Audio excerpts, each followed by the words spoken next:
各位朋友，大家好，欢迎来到三元说。咱们只用第一性原理看市场，不预测，只分析，说人话，不说废话。今天我们来聊聊很多散户最近最看不懂的一只股票——美光 MU。因为这次它交出来的不是一份普通的好财报，而是一份强到离谱的财报。公司自己说，第二财季创下了营收、毛利率、每股收益和自由现金流的历史记录。第三财季指引更夸张。营收预计335亿美元，上下浮动7.5亿，毛利率大约81%，每股收益大约19.15美元。而且管理层在电话会上直接说，他们预计第三财季会继续在营收、毛利率、每股收益和自由现金流上再创纪录。按普通散户最朴素的逻辑，这不就是标准的利好吗？成绩单创纪录，下一季还说要继续创纪录，那股价应该涨才对。结果呢？财报出来之后，市场先给你来了一记反手，不是大涨，而是下跌。很多人第一反应是市场疯了，或者华尔街又在洗盘了。但真正成熟一点的看法不是阴谋论，而是先问一句：一份看上去几乎无可挑剔的财报，为什么反而会让大资金更谨慎？今天我们就把这个问题拆开，你会发现市场怕的不是美光今天赚的不够多，而是他现在赚的太猛、太顺、太热，反而把未来的风险照得更清楚了。先把发生了什么讲清楚。这次财报核心事实其实很简单：第一，美光；第二，财季成绩极强。管理层在发言里直接说，第二财季创下了营收、毛利率、每股收益和自由现金流的新纪录。第二，第三财季指引也很强，营收335亿美元，上下浮动7.5亿，毛利率大约81%，每股收益大约19.15美元。这不是保守指引，这是很激进的强指引。第三，真正让市场皱眉的不是业绩本身，而是资本开支。美光现在预计2026财年资本开支会超过250亿美元，而且明确说2027年还会进一步增加。所以整件事不是财报差导致股价跌，而是现在太好，反而让市场开始提前担心以后会不会没这么好。这就是周期股最反直觉的地方。为什么美光越好，市场反而越容易紧张？要理解 MU， 你先得接受一个很残酷的现实，无论它今天披上多少 AI、HBM 数据中心的光环，它的底层基因仍然是内存公司。而内存这个行业天生就带着极强的周期性，这是第一性原理，不是情绪判断。你可以把它理解成半导体里的大宗商品。当然 HBM 不是普通 DRAM， 技术门槛更高，客户关系也更深，但整个行业只要出现价格大涨、利润暴增、厂商扩产、未来供给释放这条链条，市场就会自动开始警觉。这次财报最微妙的地方就在这，美光现在不是一般底赚钱，管理层甚至预计第三财季毛利率会到81%。对一个传统硬件、内存背景的公司来说，这已经不是普通好，这是会让市场本能的问一句：这种利润率真的能持续吗？你要记住，股价看的是未来，尤其是周期股。周期股最危险的时候，往往不是最差的时候，而是看起来最好的时候。因为最好的时候，通常也意味着价格最强，利润率最高，市场情绪最满，扩产冲动也最强。这时候大资金脑子里想的不是哇真棒，我再追一点，而是如果所有人都按这个景气度去投产，那12到24个月以后会怎样？这就是周期股的安排。表面上你看到的是创纪录的财报，但机构看到的是另一件事：高利润本身会刺激更多供给，而更多供给最终会伤害高利润。这里要特别补一句，很多散户最大的误区是把需求很强和股价一定涨画上等号，但资本市场不是这么运转的。资本市场真正看的是需求强到什么程度，以及这个强度能不能覆盖未来新增供给的释放速度。如果需求年年翻倍，供给跟不上，那高利润可以持续；但如果需求虽然还强，供给端却因为大家一起扩产而加速跟上，那利润的顶部就会先于营收的顶部出现。也就是说，一家公司完全可能在营收还在创新高的时候，股价已经先掉头向下，因为市场开始交易的不再是收入绝对值，而是利润率的边际变化。这就是为什么很多周期股看起来特别反人性，新闻标题还在吹，股价已经先跌，财报数字还很好看，资金已经先撤，不是市场疯了，而是市场在提前交易明年的变化。真正压住股价的不是业绩，而是资本开支。这次财报之后，最值得盯的不是每股收益，也不是营收，而是资本开支。美光明确说，为了满足客户需求，现在预计2026财年资本开支会超过250亿美元，其中2026财年第三季度单季资本开支预计大约70亿美元。公司还提到，由于洁净室需求，建设支出的增速会快于设备支出。这就是为什么成熟投资者看财报不只看利润表，他们更在乎的是你赚的钱最后能留下多少真现金。如果一家公司今年利润暴增，但转头就要把大部分钱重新砸进产能、厂房、设备和建设，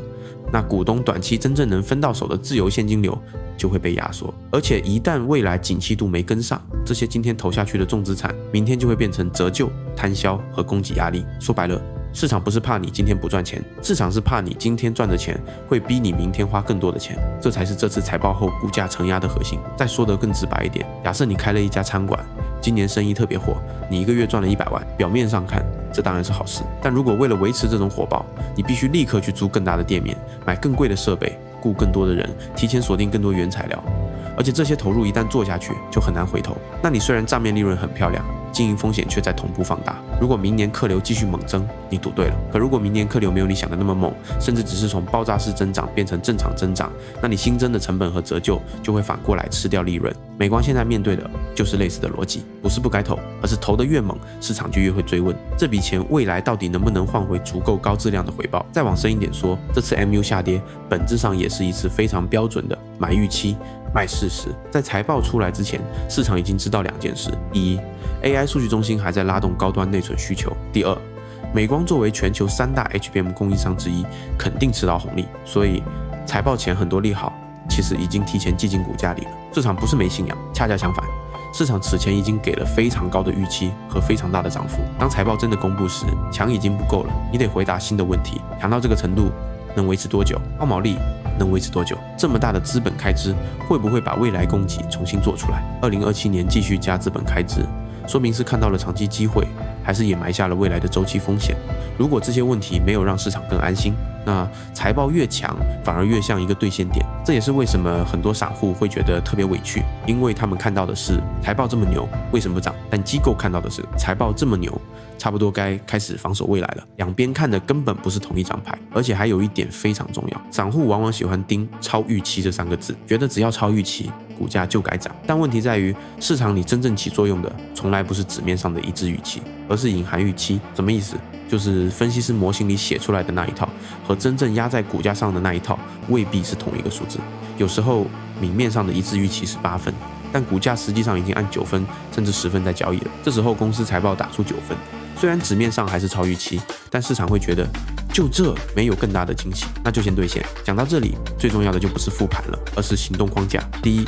不要再用静态便宜去理解 MU。 很多人一看到美光估值低就本能觉得便宜，但对周期股来说，便宜很多时候不是礼物，而是市场在提前贴现，未来利润可能回落。所以你看 MU 不能只看一眼市盈率就下结论，你得问这个利润是不是周期高点附近的利润，这个毛利率是不是异常高的毛利率，这个估值低是低估还是市场在提前防御。这里再往前走一步，对周期股来说，最低的市盈率很多时候恰恰出现在景气度最火的时候。为什么？因为分母也就是利润被短期景气硬生生抬得特别高，利润越夸张，算出来的 PE 就越低。但如果你没有意识到这个利润可能不可持续，你就会误以为这公司又好又便宜。等下一轮利润回落，市场把分母重新打下来，所谓的低估值就会瞬间消失。所以周期股不能只看估值倍数，必须看利润所处的位置。第二，短线别急着接飞刀，这次下跌不是那种财报小失误情绪错杀一下的逻辑，它背后对应的是一个更大的趋势切换，从 AI 需求爆发带来高利润，开始过渡到高利润会不会引发更激进扩产。这种叙事一旦形成，通常不是一天就结束，所以别看到跌一波就自动带入便宜了该反弹了。有时候真正难熬的不是暴跌日，而是之后那段估值慢慢消化的时间。很多散户为什么老喜欢抄在半山腰？因为他们只看到价格跌了，没看到逻辑还在继续发酵。价格跌4%，不代表风险释放了4%。有时候风险叙事才刚刚开始被市场接受，后面真正磨人的不是再来一个暴跌，而是阴跌、横盘、反复反弹又压回去，让你的耐心和信心一点一点被消耗掉。第三，